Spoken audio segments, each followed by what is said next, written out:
Ayan. Ang nagpapatakbo nito ay ang Finma Properties, the headquarters along Rockwell Center, Makati, CBD. Ayan. Anong kalsada? So galing tayo doon kanina. So tara. Lugar na to guys, sa kalsada na to, malinis siya. So ayan ang kahabaan. May mga may mga street foods sa banda na ito. Universidad sa First District nito. So ay makikita nyo.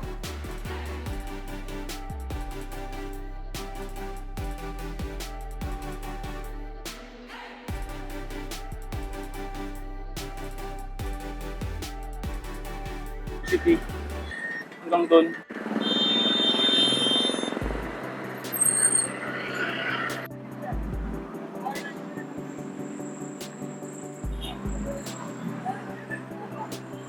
Ayan po, oh.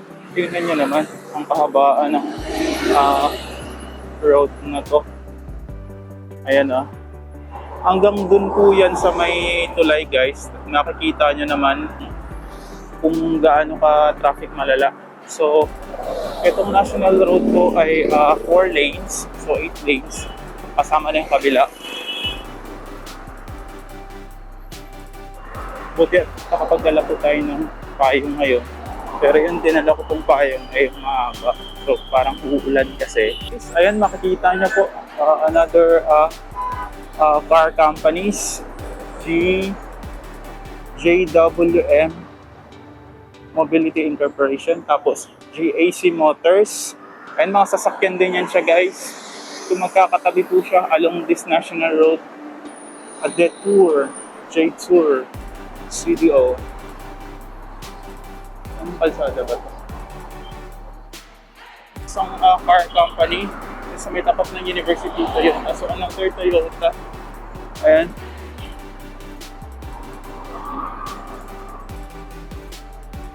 Ang daming mga car companies sa kahabaan ng road na to.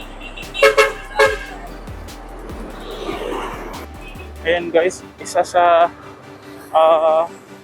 nakakapag-bawas po siya ng lane po ng ating kalsada dito po sa kahabaan ng road na ito. Tingnan nyo naman, so wala pa siyang, ang sistema po kasi imbis na hindi siya magiging traffic malala, kaya nagiging parking area po yung along this way. Ayan, makikita nyo po. Dito din po yung mga hotel guys sa kahabaan ng kalsadang to.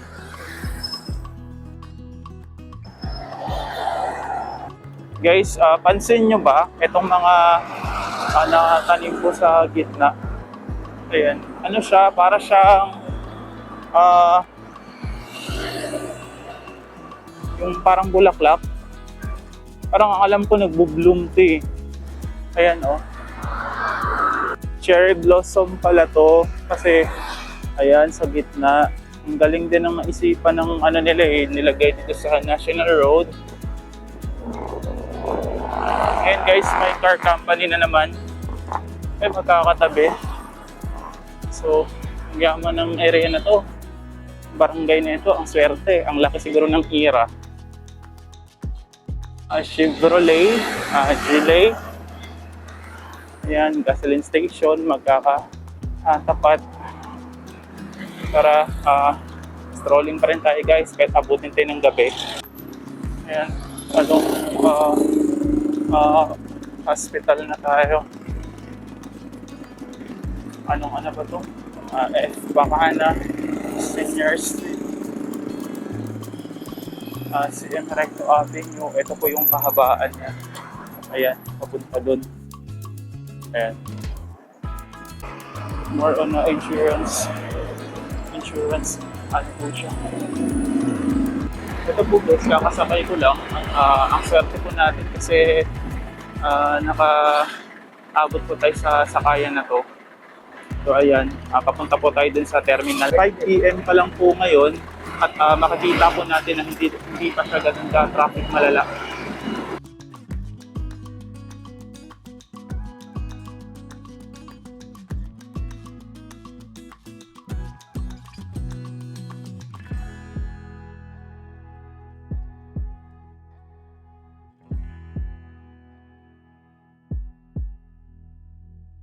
isang malaking bagay na makakapunta tayo sa part na to. Madalas kasi nakakapunta na lang tayo ng uptown, and then ngayon lang po tayo makakapunta sa part na to. So, yan.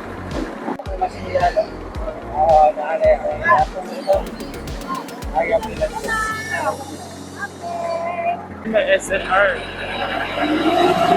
May SNR pala rito guys. Ayan. Ayan. Wow. Dami kasi sa Paranaque. Paharap lang po namin ng SNR.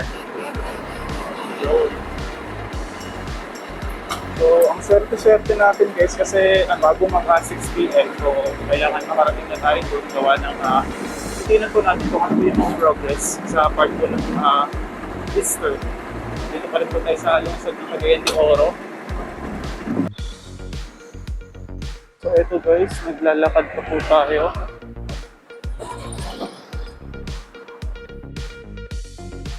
So, 4 lanes din po yung kalsada. Yung road na to. 4 lanes po siya. Area na yan. So, hindi pa siya ganun ka congested. Ang lawak pa pala ng area na to. So, this is I think 444 square kilometer. Ang lawak po ng lungsod ng Cagayan de Oro. Hindi na po kasama ang pagiging metropolitan area nito by next year. Alam niyo guys, pansin ko lang sa area na to, giving me the vibes of sa may Taytay. Kasi ganito rin po ang parte po pagka pumunta pa kayo ng Tianggian po sa may Taytay, sa may Rizal. So, ganito po siya, ayun. Yun po yung una ko napansin kasi yung mga commercial building po nila, syempre, ito po yung palengke. Anong palengke ng ano na to? So, ito siya. Mga bigasan, saka mga gulay. Ito po yung makikita nyo sa area na to. So, naglalakihang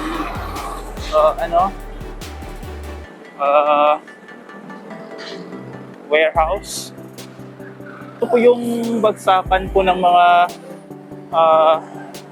kung ano-anong binibenta po sa palengke. Dito nyo po mabibili yung mga bagay na gusto nyo bilhin. Ayan, andito rin po yung terminal. Yan nga po yung sinabi ko sa inyo kanina. Pupuntahan po natin yung area na to. This is the eastern part of Cagayan de Oro City. So ayan, pasok. Pwede bang pumasok doon? Ito yung mga gulay guys. Ayan. Yung sa bus terminal. So guys, ang parte nito ay kalahating palengke at kalahating terminal po ng mga bus. So, if ever po nalalabas po kayo sa part po ng western area na to, so dito po kayo sasakay at dito po kayo lalabas papunta po sa ibang parte po ng lungsod.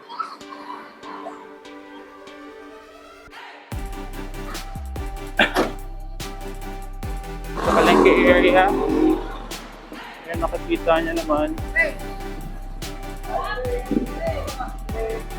Galing tayo doon kanina. Ito naman po yung ay space for rent. So, ano pa rin po siya, commercial building. So, ayan po yung BIR.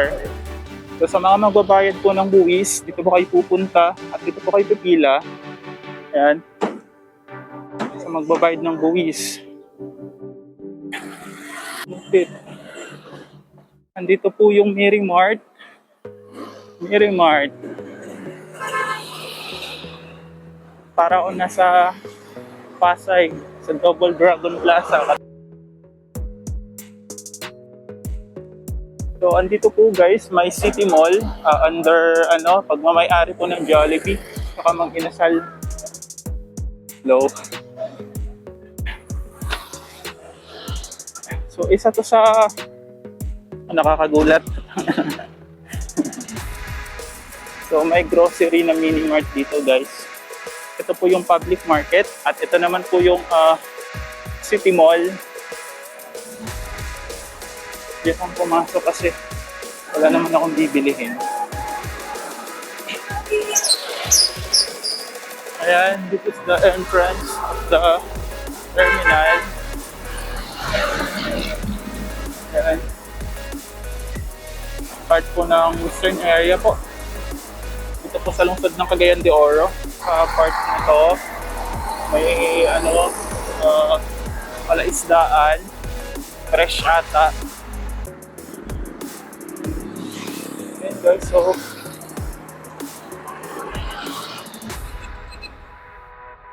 ito po yung makikita nyo po sa mabibilit makikita nyo po rito sa area na ito. Ayan, mga gulay at isda, kung ano-anong seafoods gusto nyong bilihin. Hindi ko alam naman ito. Ang area na to ay para siyang sa part po ng Navotas. IKEA Waters. Naalala ko tuloy yung IKEA sa Pasay. Parang may ganito din sa Zambales dun sa may part po ng Malabon. Candelaria po, sa bahay ng Candelaria. Ayan o.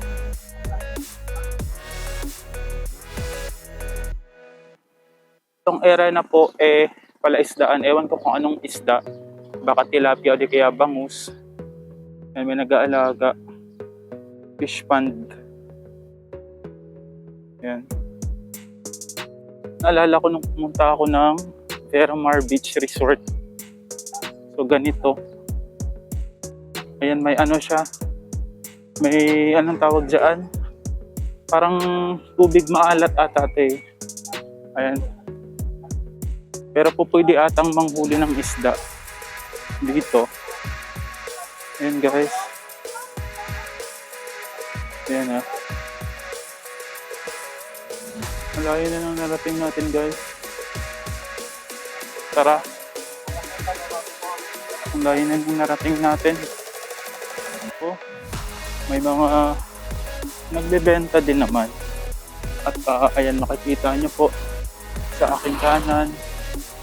So para ako nasa Malabon, Zambales, bayan ng Candelaria. Kasi ganito po yung part ng sa may part po ng Malabon, lalo dun sa may bandang bayan ng Candelaria. Tara, lakad-lakad tayo.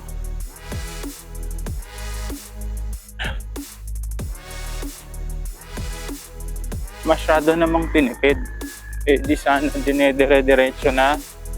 Ayan. Isang lane lang po yung naka-concrete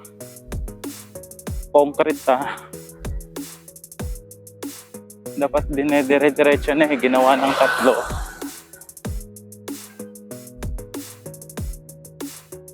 Ang taba naman ang utak ng kapitan. Yan sa part po ng barangay nito. So, tara. Tara guys.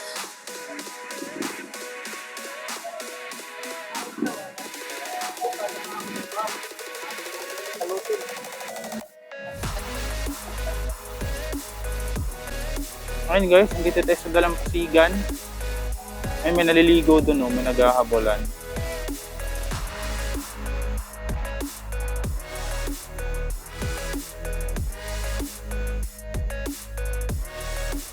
Guys, so andito tayo sa Dalampasigan ng beach. Oy, ang sarap ng hangin, ang lamig. Ayan. And guys, kaso hindi naaalagaan ng maayos. Ayun, nandun yung kaharap na mga isla. Tara, sa SNR.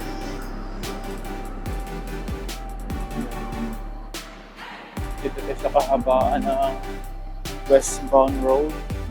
Same recto. Ayan, makikita nyo po yung harap mo. Yung Honda. Ayan. So, tara.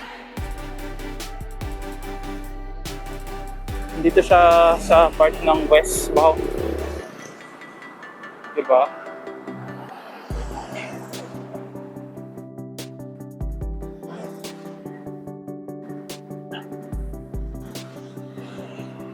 Maliit lang siya. Sa Paranaque kasi ang lawak. Sukat Paranaque. Ayan, kaharap po siya ng hotel ba to? Ayan. So galing ako doon. So, diba? Tumambay ako sa beach. So, ano na talaga siya? Gabing-gabi na. Galing pa ako doon, guys. Nilakad ko siya.